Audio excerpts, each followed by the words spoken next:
Welcome. This is Deep Dive featuring Hudson Institute. And in today's edition, we're going to focus, of course, on the victory of President-elect Donald Trump, as well as the implications for the Middle East. We will focus on the ongoing conflagration, both on the Lebanese front as well as the Gaza Strip, the situation vis-a-vis Yemen and the Islamic Republic of Iran. To do all that, let's now turn to our panelists, to include Dr. Mike Duran, who formerly served as a senior director for the MENA region in Washington's National Security Council, currently a senior fellow and the director of the Center for Peace and Security in the Middle East at Hudson Institute. Next to him, Dr. Yonatan Shechter, formerly the Israeli Chief Foreign Policy Advisor, currently a senior fellow at Hudson Institute. And next to him, Brigadier General in Reserve Yaron Rosen, formerly the IDF Chief of Cyber Staff, an Israel Air Force commander, and a fighter pilot. It's great to see you all. And I'd like to immediately start with you, Dr. Duran. U.S. President-elect Donald Trump expected to revitalize or reshape the Middle East following a year of quite the intensive battles on various fronts. What are we to take out of it this early following his victory? Well, good morning, Jonathan. Great to see you. The early indications are just exactly what we expected, I think, with the Trump administration. President Trump is going to be straddling two streams in the Republican Party. One is the restraintist stream, which is very, let's say, wary of military commitments to the Middle East, and another stream which sees Iran as a major enemy of the United States and sees Israel as the ally in that contest with Iran. Exactly how this is going to shape up in terms of policy, we're going to have to wait and see. Brian Hook, who's the head of the transition team for the Trump administration and who was formerly the special envoy for Iran, made a very interesting statement where he said, "We are not interested in regime change in Iran, but we do mean to isolate it diplomatically and to weaken it significantly." The fact that Iran has been carrying out assassination attempts against President Trump, I think, is probably not likely to endear the Islamic Republic to him or incline him to be overly diplomatic in his dealings with them. Dr. Shechter, as a former Chief Foreign Policy Advisor to Prime Minister Benjamin Netanyahu, I'd like to hear your take on his latest remark in which he said over the weekend that in recent days I have spoken 3 times with U.S. President-elect Donald Trump. These were very good and important talks designed to further enhance the steadfast bond between Israel and the U.S. We see eye to eye, he continues, on the Iranian threat in all its aspects and on the dangers they reflect. We also see the great opportunities facing Israel in the area of peace and in its expansion and in other areas as well.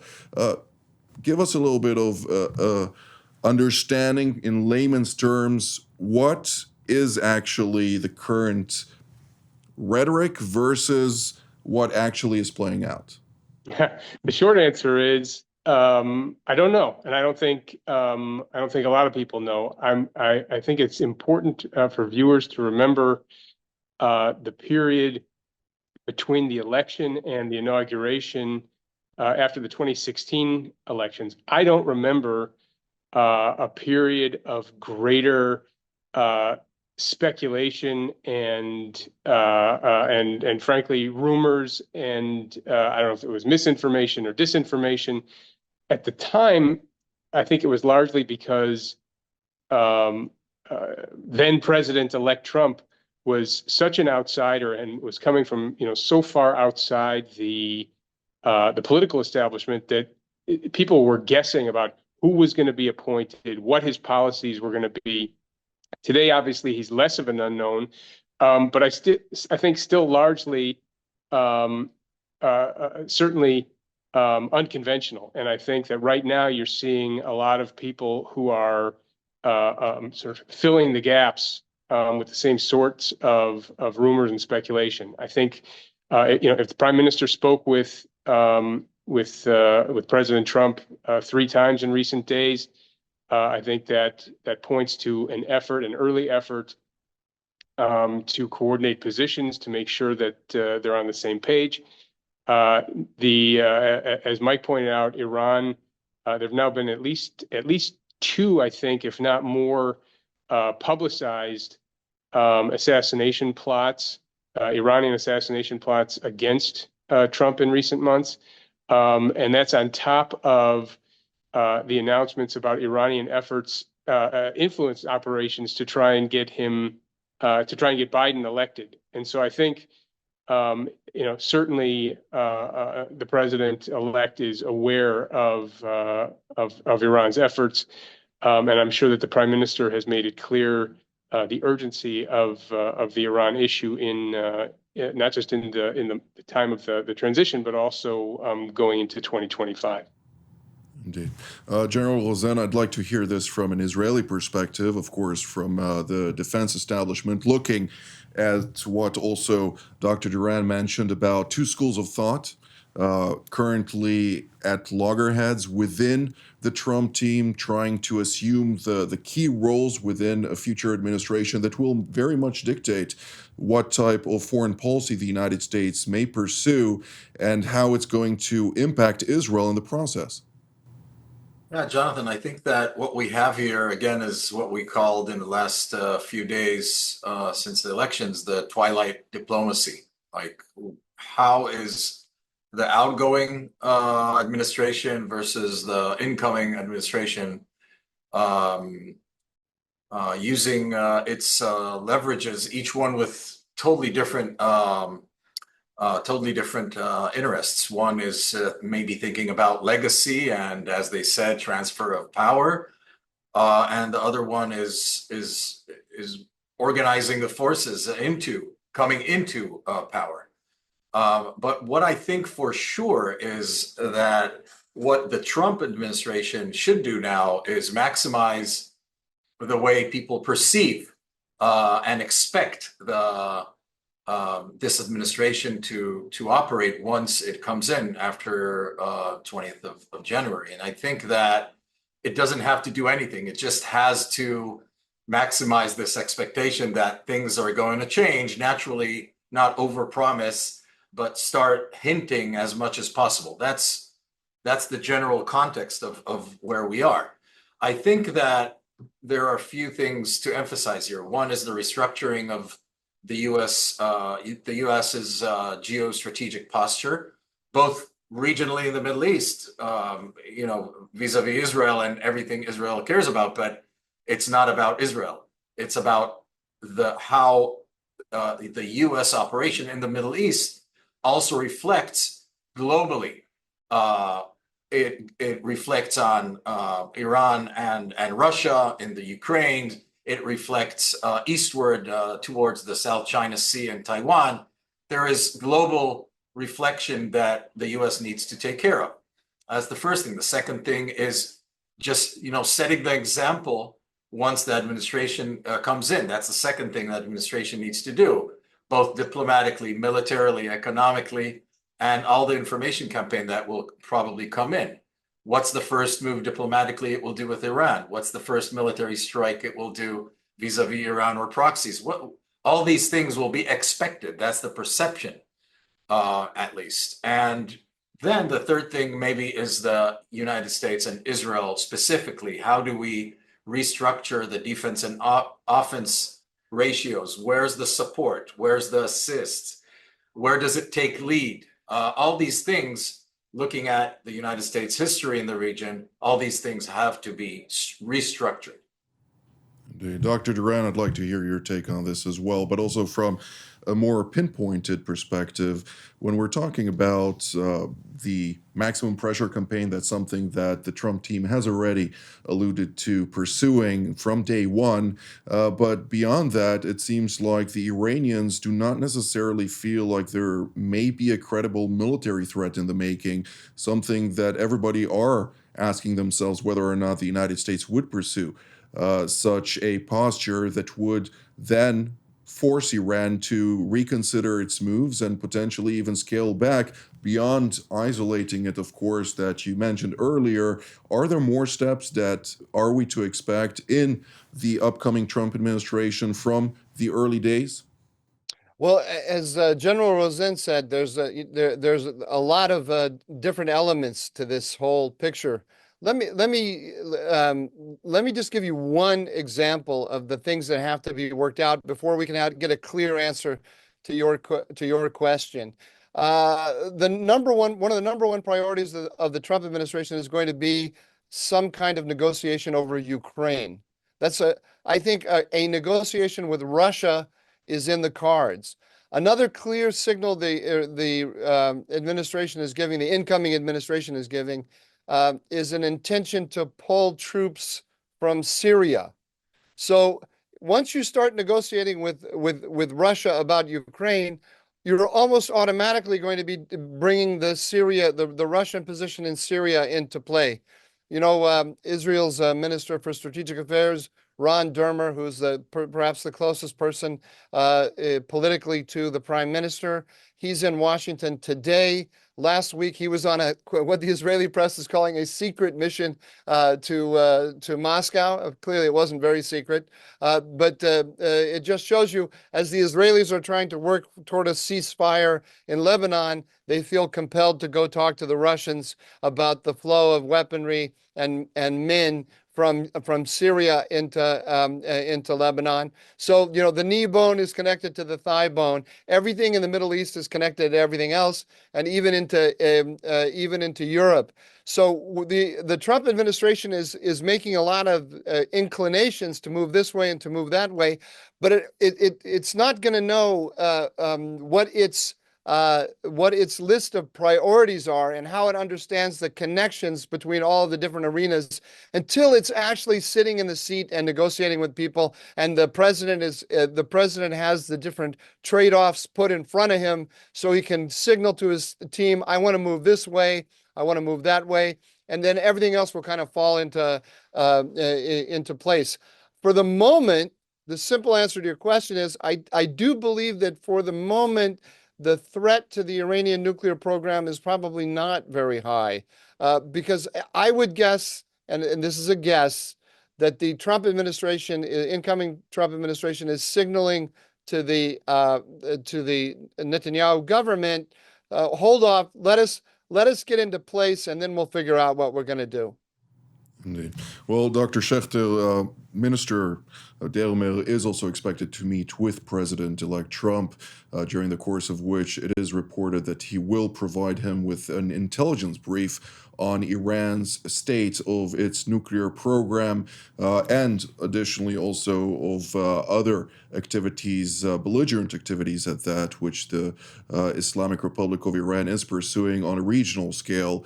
Are we expected to see an increased effort by Israel to somehow provide the clarity of reality on the ground to the Trump team at the moment and the president himself in order to really establish the parameters necessary to pursue potentially also the eradication of Iran's nuclear infrastructure in the event that a Trump administration gives the green light to do that?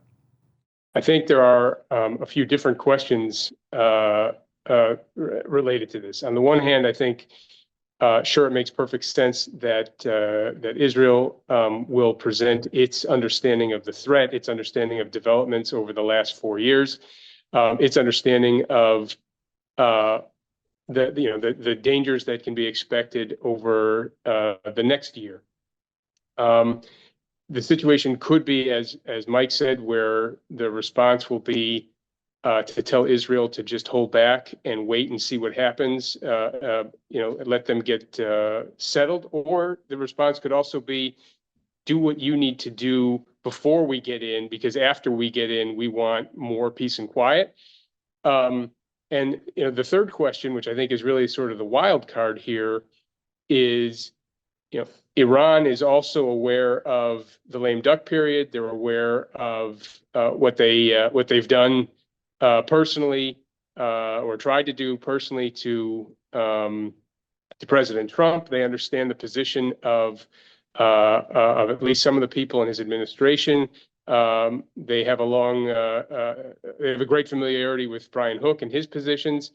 And so the question is, how is Iran going to use the lame duck period and the first months of the administration? And I think that is extraordinarily dangerous and an open question.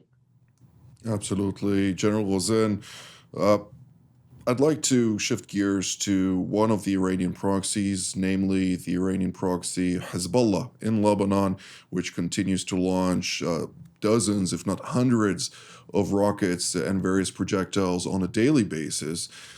We just heard during the transition ceremony of the foreign minister, namely the incoming minister Gideon Sa'ar, and the outgoing foreign minister and currently the defense minister Israel Katz, with the latter declaring, quite surprisingly to some people within Israeli society and across the board within the international community, he said as follows: "We defeated Hezbollah, and the elimination of Nasrallah was the crowning achievement.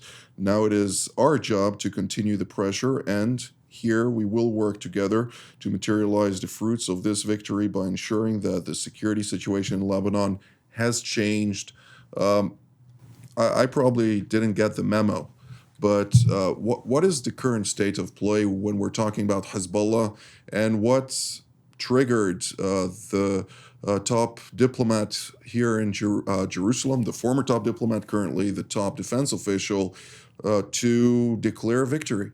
Yeah, a blunt mistake on his part. I think for no real reason, he used the word victory a little bit early, and I think it's harmful for how things are done. And what is right is that the IDF has struck Hezbollah like really hard, and they have taken a very hard blow. But the whole point of Hezbollah is not necessarily to win in the very simple sense of how we, Iwo Jima, like who sticks the flag on the mountain. It's very different these days. Hezbollah's only goal is not to lose. They can go on forever, and the side that will be losing is the Israeli side. That's the oxymoron, if you want, of this asymmetrical way of waging war on a country. This is a terror military that is using asymmetric warfare tactics, and declaring winning in whatever form you want to declare that you won there's only one way to do that. Only if the outcome diplomatically allows you, as like Israel, from the Israel perspective, will allow Israel to control the outcome coming from Lebanon.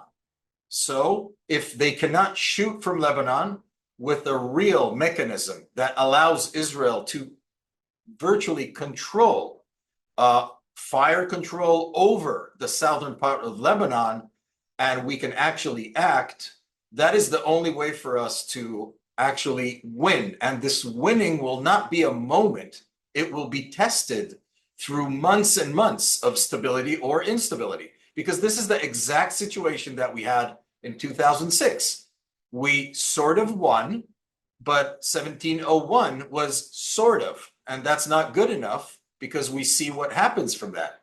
So declaring victory was way too early, and I think that only when the diplomacy turns the military gains into diplomatic, real, viable agreements, both in the north, in Lebanon, connecting it to Syria, connecting it to supply of arms from Iran via Syria to Lebanon. All these things matter. Like 1559, the good old 1559 from 2006, from 2003, sorry, is it? We need to enforce it.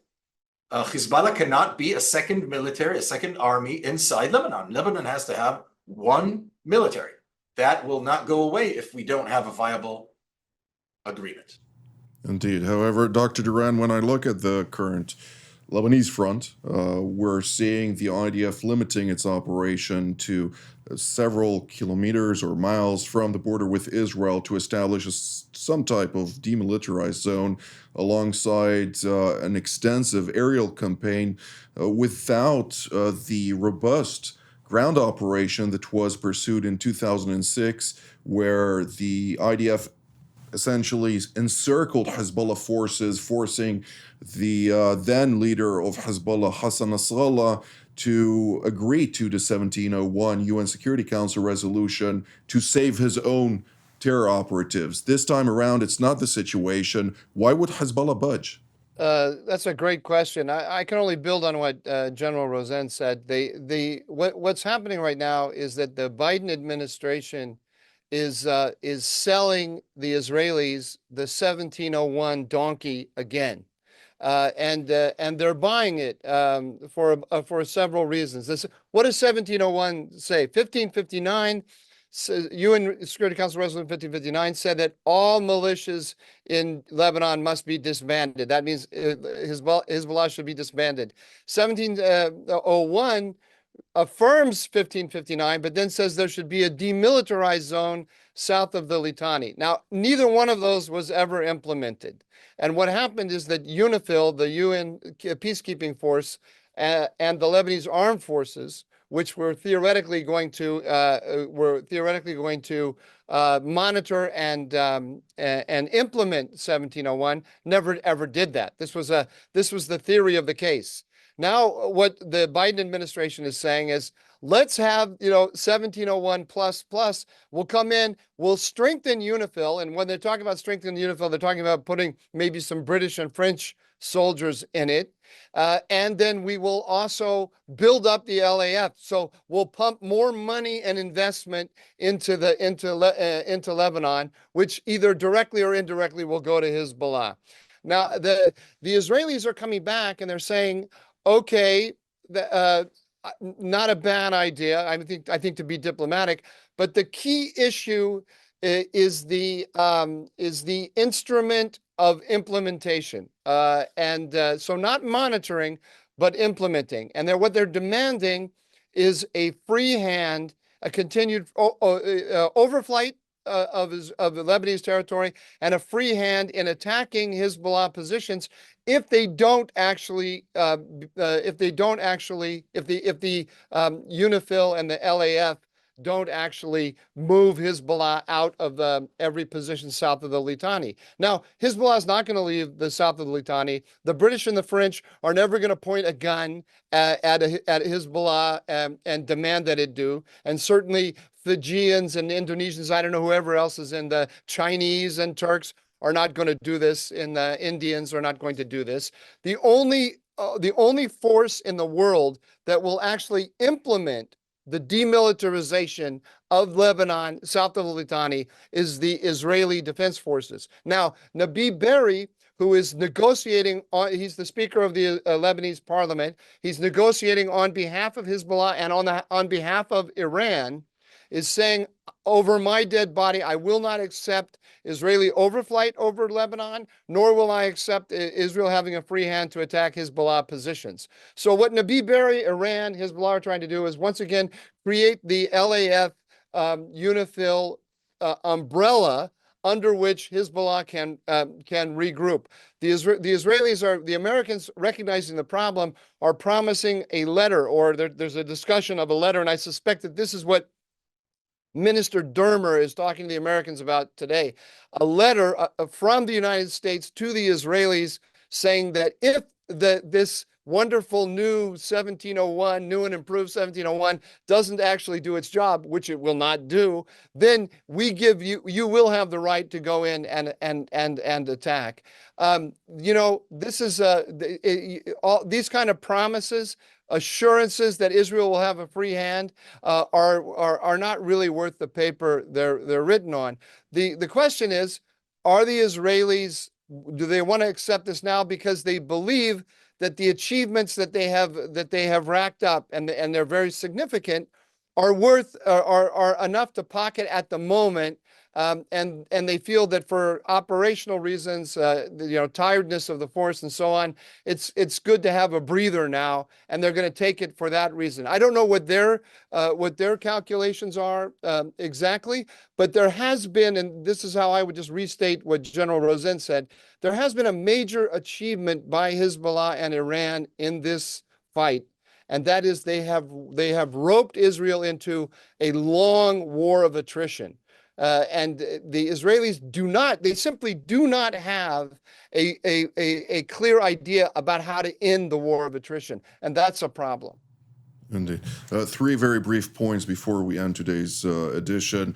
First, I think it's important to highlight that Parliament Speaker, or the Lebanese Parliament Speaker, Nabi Berri, is the leader of the Amal Party, a party that is a Shiite extremist party, no less than Hezbollah. Actually, it preceded Hezbollah the days when it was actively fighting in Lebanon, also against Israel. And Hassan Nasrallah, as well as the current leader of Hezbollah, Naim Qassem, both started their terror career, if I may call it that way, in Amal. Naim Qassem just recently in his speech also highlighted that Nabi Berri champions the flag of the resistance, namely the one that is pushed for by the Islamic Republic of Iran. So that's a very important point to make. A second point that I do need to make is that while the United States aims to pump money into the Lebanese armed forces, we need to remember that the World Bank and the IMF, the International Monetary Fund, have actually deplored the Lebanese government for not being able to reform the current establishment in Lebanon over its corruption, which therefore it's basically on a state of disarray from an economic perspective. It's just before the abyss. So we also need to highlight this, that you cannot pump money into corrupt organizations irrespective of wishful thinking. Last but not least, UNIFIL from the 80s. It stands for the United Nations Interim Force in Lebanon.